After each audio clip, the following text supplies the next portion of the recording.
மூச்சடக்கி முத்தமிட்டு மார்பை கசக்கி எச்சில் பட்டு ஊடல் பிடியில் தொப்புள் தொட்டு உசுப்பும் கடியில் முனகள் இட்டு யோனி நுழைத்து இன்பம் கொண்டு கசியும் திரவம் பிசிறி அடித்து நீட்டி நிமிர்ந்து அயர்ந்து உறங்கினால் முடிந்து போகும் ஆணின் மோகம்.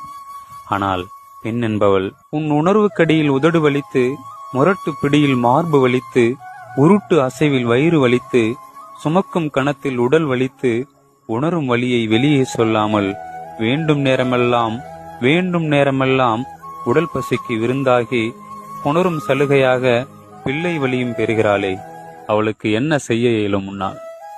வேறொன்றும் செய்யாதே, பெண்ணும் உயிரென்று மதி, உயிர் கொண்டு நேசி, உள்ளார்ந்து யாசி. பெண்மையை கையாளும் மென்மை உனக்கே புரிந்துவிடும். பெண் என்பவள் பூவானவள், அதை கசக்கி எறிந்து விடாதே.